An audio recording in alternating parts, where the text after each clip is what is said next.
G'day, I'm Stacky, I'm a tier 2 coach and welcome back to my One Pro Invitational series reviewing these matches from this event, which was a lot of fun, especially when DRX is bringing these experimental comps. I hope they continue to bring these throughout 2023.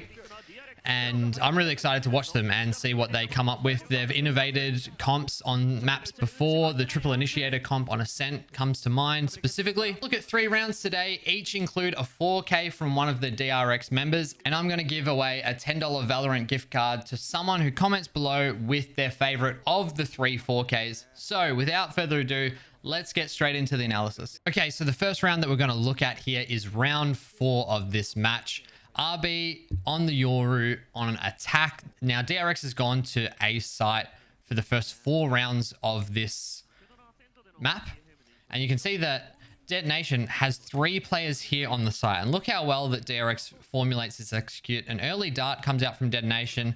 That forces Soldam to move away a little bit. They also force the knife out. So Soldam's going to try and make the most of this suppression and get a quick shot off before his dart runs out. But then Stacks hits this breach ult, and look at this. So we have Soldam here. He's having to use his smokes to hide himself on site, and then we have Suggest here who gets tagged by the breach ult. He has to back all the way up. He's about to come across a Viper wall, and RB using that swings out from behind this and automatically gets himself to this green box. Now, the cover of this green box is the core way that DRX are going to try and utilize Yoru on this A site. Now, they have some other ideas for B and the other parts of the map as well, and they were kind of interesting. And I think with some development, you could get a lot of value out of what they were trying to do. But for this round, let's focus on this green box. So RB comes out, swings out. There's a dart here that pings Suggest as well, and then the whole team is able to swing. Soldam here, he's got no support. Suggest is unable to fight with him because he's been forced back by the Yoru. Whole team swings into Soldam. He dies. And look at this. They're on site. They had 3 players who started here. 1's dead. 2 of them have had to back right off. And it's actually the Killjoy who's the closest contact here. Now, RB wins that fight, holding that space while they get the plant down. He sends another TP and a decoy off. Wall comes out, and now DRX here, they're starting to stall out. And they're just waiting and waiting and waiting. And the patience here. RB finally swings with the aftershock. He pops this TP as well. And that forces, while he swings here on radar, look at where Zenfree, I think that's how you pronounce it, and Suggest also peeked at this teleporter as well. So he's able to swing this completely safely, gets a flash pop for this kill. He also tries to send his teleport out, as it had refreshed just before the KO knife comes out, but he doesn't have time to do it. But this is one of the main reasons why you want to get Yoru in this position. Out of all the agents in the game, Yoru is the best agent to play this position because of his teleport. Because he has this cover, he's going to be able to teleport behind, like have that extra time to get the teleport off while he's being spammed, if he is being spammed. And the teleport can land all the way back here into safety from all angles. If you think about all the other agents that have get out of jail free abilities, Reyna's Dismiss is really only going to cover out to here, and it could be traded by someone from Rafters. Jet's Dash is really only going to get to here, and it could be traded from someone from Rafters. So Chamber with his new teleport range, if you want to be able to TP behind 410, it doesn't get all the way to the green box. It only gets halfway through, so you can't swing the right side with your TP. You can only hold the left side of the box. And if you put it behind Gen, then obviously you can hold the green box, but you're in another sunk cost position at that point. You've teleported behind Gen.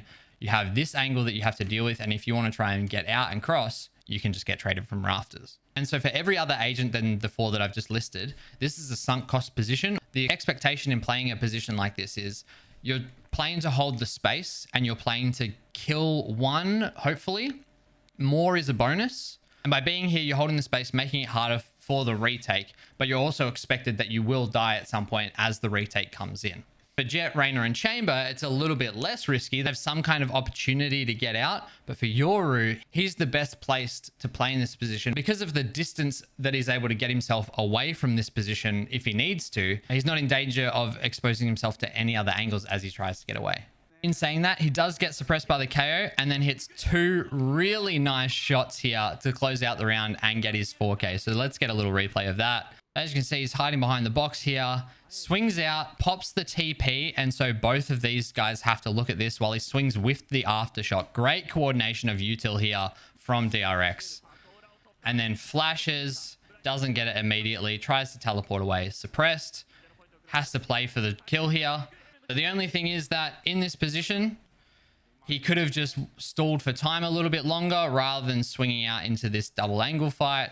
But at the same time, you know, he gets the 2 kills. So are we really going to fault him that badly? Okay, so coming into round 14, Stacks gets a 4K here. Coming into the second round bye, he grabs the Vandal with the light armor. We've got 4 Sheriffs and a Shorty on like this not really a force, but a little bit of an investment on this second round here for Detonation, trying to make something happen. We get a spread from both teams here. A little bit of a default here for Detonation, spreading across spawn on the attacking side. And then we have Stacks playing with Mako here, watching B long. And the fact that Stacks has the Vandal in this yellow position, which is a very hard position to hold and get away from at times. And he's playing one out. Mako is forced to play away, and he's only got a Ghost to support. So this round could have gone really, really poorly for DRX. Quite risky positions that they play in. Zest gets that nice kill early in the round. And then using the smoke here, Soldam takes advantage of this and goes for a jump over yellow.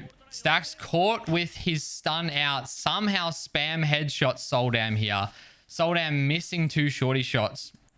Well, not missing completely. 50 health left for Stacks. So he's got to get out of here. Mako's here to support, and he tags up Radar, who then goes down in the trade.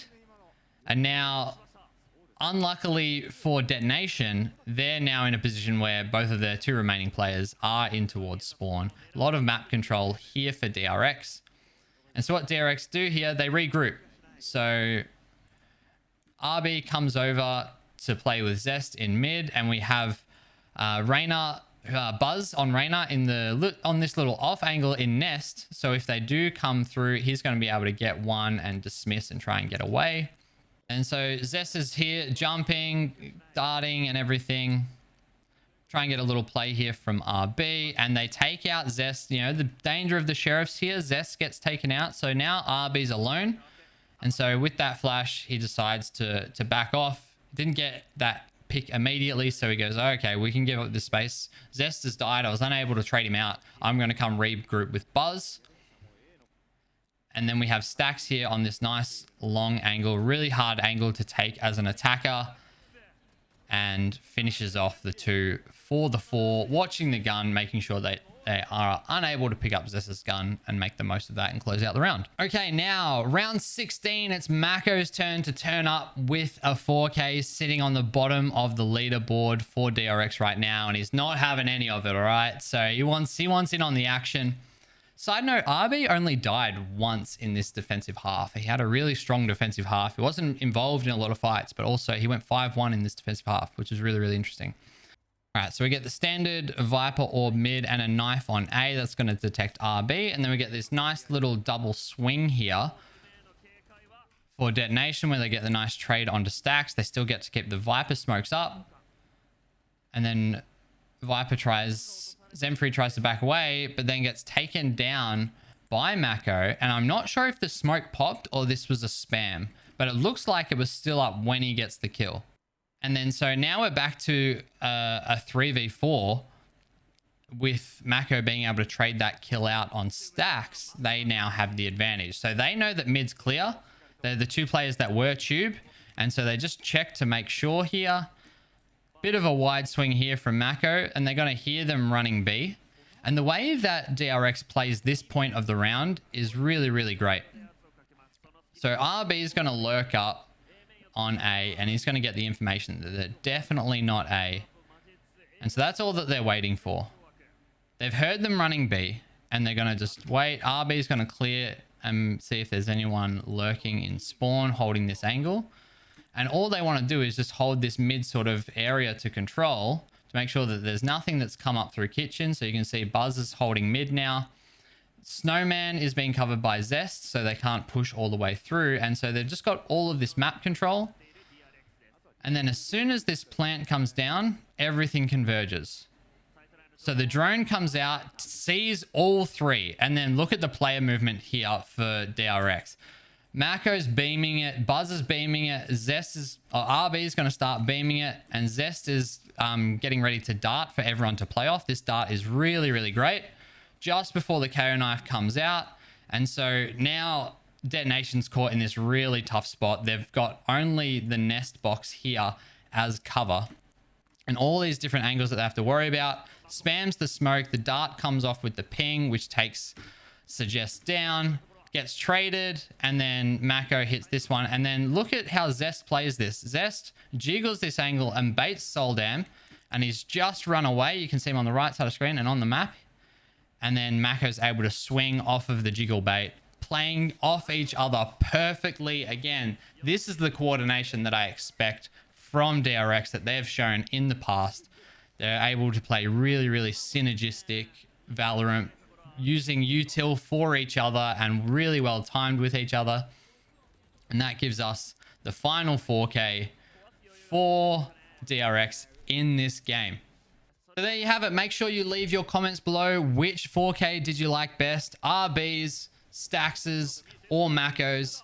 And this time next week, I'll pick a comment below to give away a $10 Valorant gift card for someone who's picked their favorite 4K. And let me know why as well. That might go a long way into which comment I pick. I really liked watching this game. I love watching DRX, and I'm curious to see if they expand and develop on the ideas around this Yoru comp, because I think there is definitely some nice ideas here, and it allows you to pressure different parts of the map in different ways, and there could be a huge advantage in that.